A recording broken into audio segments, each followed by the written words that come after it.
What's good, world? MIB. I'm back with another reactions video. If it's your first time here, like, comment, subscribe, leave recommendations for the next video. Listen, today I'm going to be reacting to how the war between Russia and Ukraine is basically supposed to end. I know we can all have our assumptions and stuff, but you know, it all comes down to business and what it really is.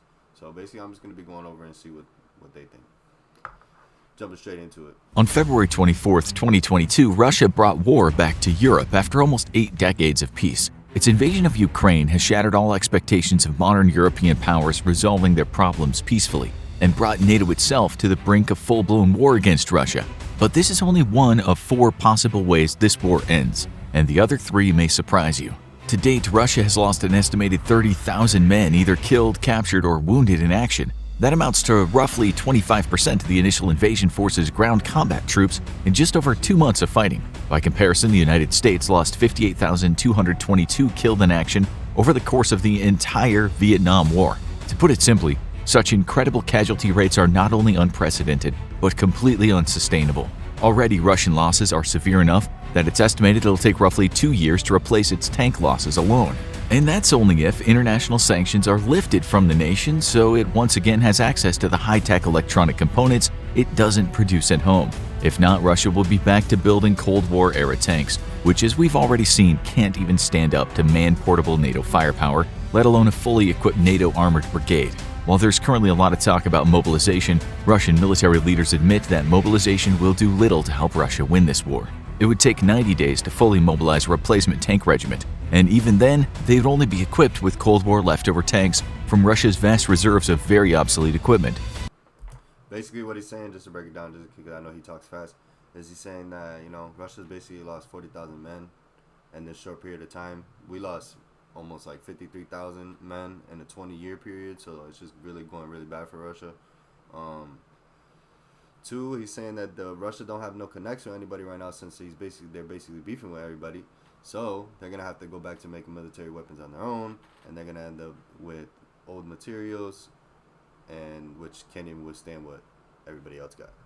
These tanks and their completely green conscript crews would perform even worse in Ukraine than Russia's current tank forces. Replenishing Russia's dwindling air power assets is simply untenable until sanctions are lifted, or Russia takes the years necessary to retool its economy to provide high-tech electronics at home and build new aircraft. That's why the first possible way that the war in Ukraine ends is with a whimper rather than a bang.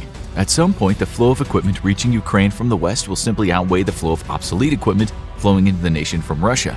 NATO military tech overpowers Russia's obsolete Cold War-era equipment, and Russian losses continue to mount, trying to break stiff Ukrainian defenses. To offset combat losses in personnel, Russia enacts mobilization and floods the conflict with additional conscripts. These conscripts are undertrained and poorly equipped, as well as suffering from extremely poor morale. They've been thrown into a war against a brother nation that none of them wanted to fight, while the professional volunteer soldiers, whose morale is also starting to slip, force them into combat under threats of punishment, in some cases under threat of death, as it's been reported that Chechen Kadyrovites have shot Russian soldiers who refuse to fight. The influx of manpower has the reverse effect in the fighting that Russia's hoping for. The tens of thousands of conscripts set loose across the front requires intense resupply at a time when Russia is already struggling to resupply the forces it already had in country.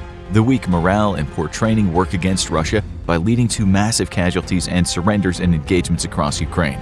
Eventually, the bad morale becomes extremely infectious, leading to very serious breakdowns in discipline. We've already seen how one Russian tank commander had his legs crushed by a subordinate in anger at the extreme losses the unit took. Inevitably, a further Russian advance into Ukraine simply becomes impossible, and the offensive stops. Putin declares victory by saying that he has taken the Donbas region and secured the vital seaport of Mariupol and the all-important waterways leading to Crimea that Ukraine had previously dammed off after Russia seized the peninsula illegally in 2014. This falls way short of Putin's original goals of toppling the Ukrainian government and installing a puppet government, but it still leaves Russia in control of very strategically and economically important areas of Ukraine, while choking off about half of Ukraine's ability to export goods. The situation is not great for Russia, but it's not awful either, and if one overlooks the staggering casualties it took to get there, one might even consider it a win. However, the Ukrainians would have to accept this situation, and it's unlikely they're willing to simply give a quarter of their country over to Russians, especially if they're winning, and while certainly Ukraine isn't winning, it's definitely not losing either. There's every sign that despite Putin's earlier assurances that he wasn't interested in physically occupying Ukraine, that this is no longer the case. Though given Putin's laundry list of lies to date, it's likely this too was a pre-planned act of deception. In Russian-occupied areas, the Russian government is now guaranteeing pensions for Ukrainian citizens living there, as well as introducing the ruble as an official currency and even replacing street signs with those written in the Russian language. A massive effort to Russify the occupied territories is underway, with frightening speed, and perhaps most worryingly of all is the fact that one of the first things being brought into occupied territories is Russian television. This means that for citizens in occupied Ukraine, their only news source is now Russian state-run news and its non-stop blitzkrieg of propaganda. Putin is clearly not planning on ceding occupied territories back to Ukraine, but what if Ukraine fights back? Across the modern Eastern Front in Ukraine. So basically he's saying that they did take a part of it, and he broke down what would happen if Ukraine decided to keep it that way and not fight for that other part back. But he's also going to break down what's going to happen if Ukraine does decide to fight back, because Ukraine is winning. I mean the U.S. is sending them so much money. If they got NATO involved, like it's getting crazy. And Ukrainian forces are pushing back against Russian positions and liberating villages. However, they're also losing ground in the south. The entire front has become a and it just doesn't make sense, because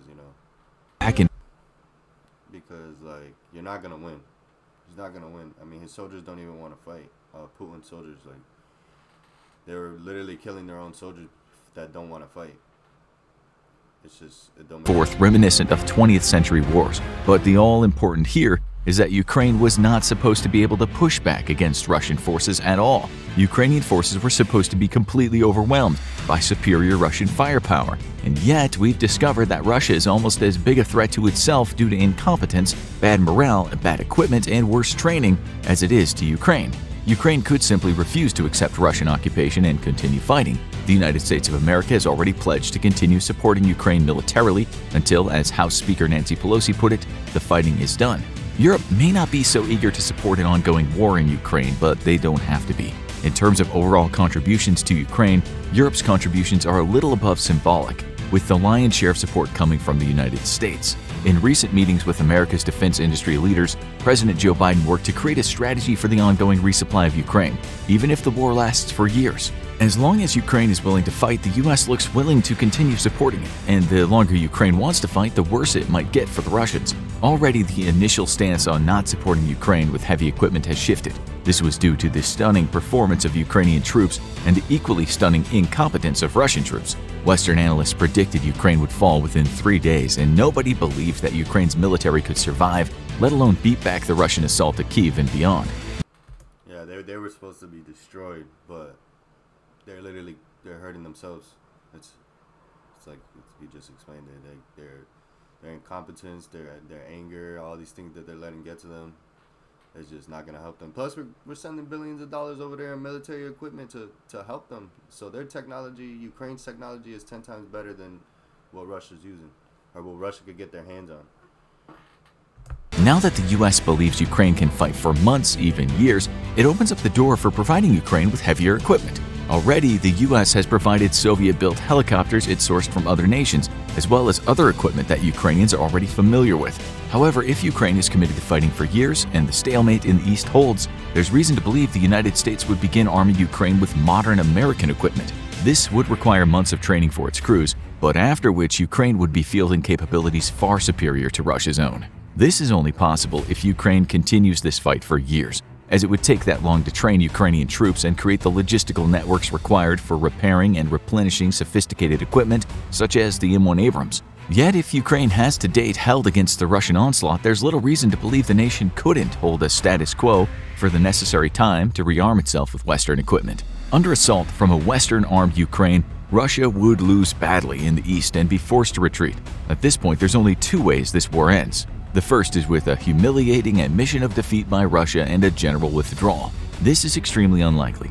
But as the war costs continue to add up for Russia, Ukraine may be able to force this defeat condition even with current equipment. However, this would be an admission of catastrophic failure to be remembered for all of Russian history and is an unlikely move to be made by any Russian public official. The second way this could end is with the use of weapons of mass destruction against Ukrainian forces. This includes nuclear, biological, or chemical weapons. Currently, Russia has nothing to fear from Ukrainian retaliation over the use of WMDs, as the nation has none in its arsenal.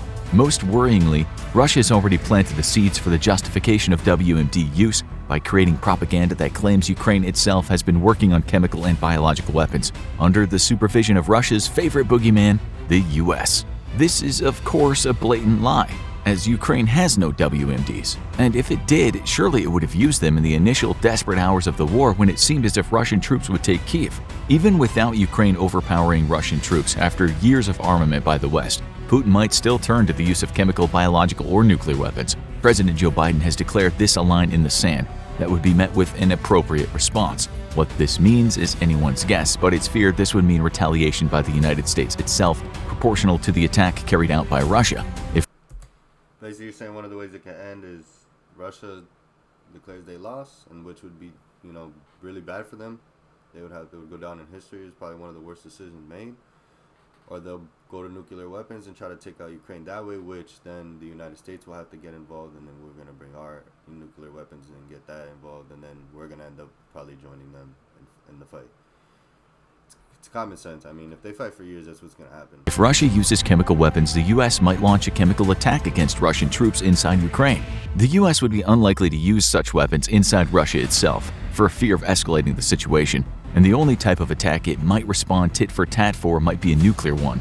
The only thing Ukraine needs less than one nuclear attack on its own soil is 2 nuclear attacks on its territory. This brings us to yet another way that war in Ukraine could end. If Russia were to turn to the use of WMDs and the United States responded in kind, it could lead to that of which the world has been most fearing, a full-blown confrontation between NATO and Russia. And yet this is a nightmare scenario for Russia given how extremely poor its troops have performed against Ukraine's military, which is largely armed with Cold War weapons. Taking on NATO's professionally trained and well-equipped militaries would be a catastrophe of the highest order for Russian forces. And while before the West feared Russia's growing military might, the war in Ukraine has proven that Russia was a paper tiger all along. This is why, despite Putin's tough rhetoric against the West, the very last thing he wants to see is NATO tanks gathering outside Kaliningrad. Putin might speak tough, but he really has to ask himself just how many wars he wants to be losing at once. Our final way that the war in Ukraine might end is one that seems unlikely at first glance, but is frighteningly possible if several key facts about the conflict change. Currently, Russia is bombing civilians in their homes, and even going to great lengths to specifically target civilian shelters. Russia is also destroying civilian infrastructure not just in the east where the heaviest fighting is taking place, but all the way as far west as Lviv, which had its power plant bombed by Russia. Despite having no military value, these random civilian targets are in fact far from random because they have great terror value. Putin's strategy is simple. It follows the same strategy that Russia used in Syria. By targeting civilians, he hopes to create mass panic and fear across the country, eventually prodding the people to sue for peace. In Syria, terrorized civilians refuse to support rebel forces. In Ukraine, a terrorized population could demand that its military stop fighting. With no political will to fight, Ukraine could surrender to Russia without Russia ever needing to completely dominate it. It's likely this campaign of terror would backfire against Russia, seeing as how the nation doesn't enjoy the military superiority it enjoyed in Syria. However, should it work, Russia would end up installing a pro-Kremlin leader into power in Ukraine.